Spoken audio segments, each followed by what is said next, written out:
So today, Lindsay actually asked me to come here to share with you a few things that have been going on with me and to tell you a few experiences that I've had with some pretty creepy things. So I don't know or not if you believe in ghosts, but I'm telling you that they are real. And I know this because I've seen them and I've heard them and I've caught them on camera.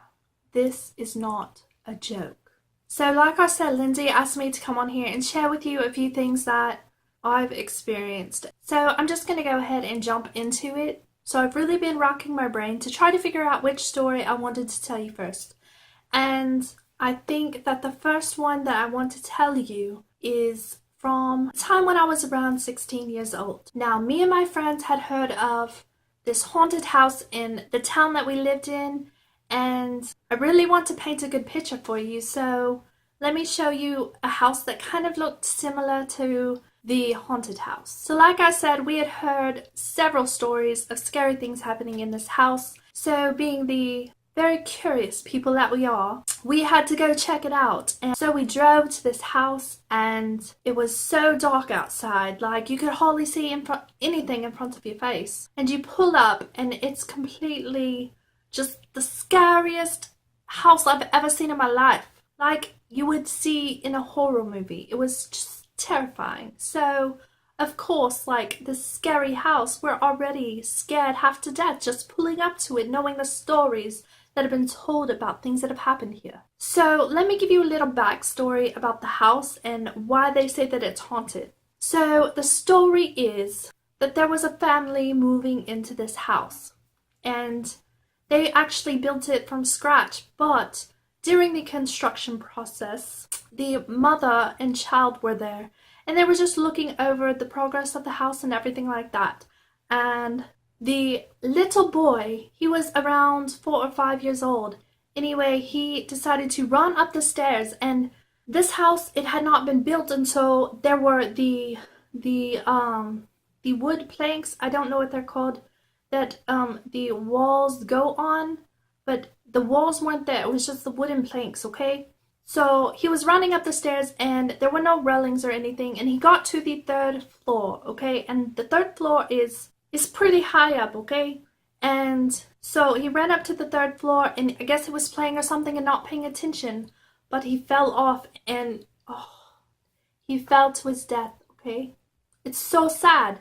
Well, after this tragedy happened, the family decided that they were not going to finish the house, and so they left immediately. And the house just never got finished. Nobody took over the house to finish the house, and so it was just here.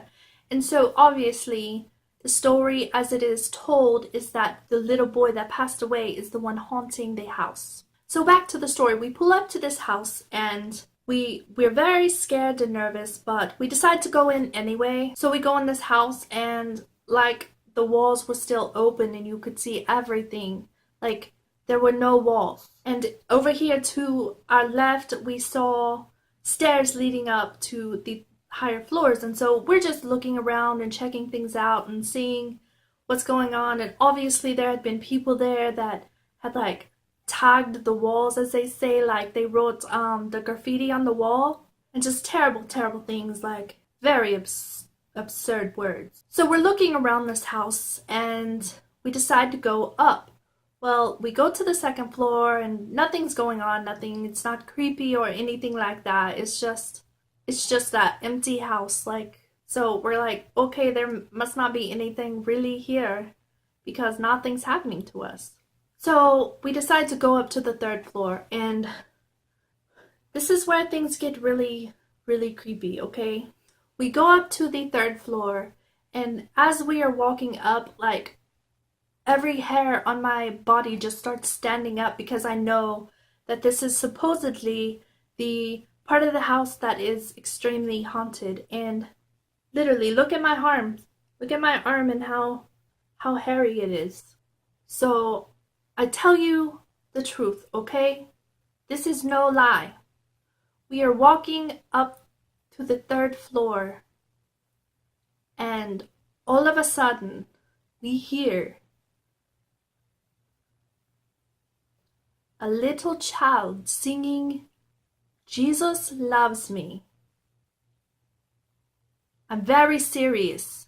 He was like, Jesus loves me, this I know, for the Bible tells me so.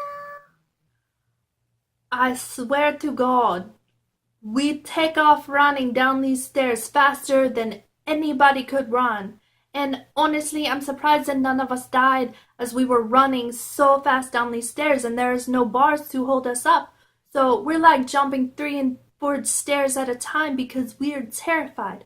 And as we're walking out to run to our vehicles, a piece of glass from the 3rd floor falls and almost hits us. It falls like right behind us, like we are running like this, and then the glass, it falls like right there, okay? It was literally the scariest thing I've ever experienced in my entire life.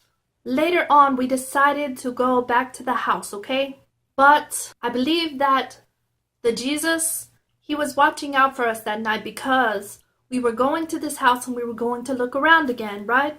And we were almost there, and then we were thinking, okay, I don't know if we should go. And so our friends, we stopped. We stopped on the side of the road in our cars, and I was driving, and so I went up to the front car to talk to them and say, hey, I don't think that we should go out here. I just don't feel right about it this time. And it was like, oh, I don't even know, like, do you know, like, it was completely quiet around us, and we just felt eerie, just so eerie, and the wind just suddenly picked up, like so fast, like, oh my gosh, there's like a tornado or something. I mean, that's what we thought it was, like a tornado was coming to get us, because it was just all of a sudden just quiet, and then like the wind.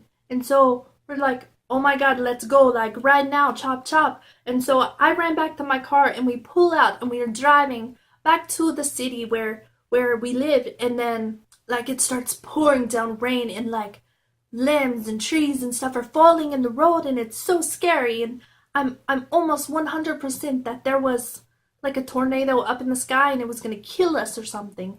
But we finally got back to the house where we were staying, and yeah, it was so scary, but I'm pretty sure the Jesus was watching out for us, and so we never went back to that house again. It was just, we just knew that we were not meant to go back to that house. So anyways, guys, I hope that you enjoyed this story, and if you like super scary stories like this, I'm happy to share with you more scary stories. So just give this video down there a thumbs up, and I will share with you more scary stories because I have so many things that I could tell you, okay? So I will talk to you next time. Okay, bye.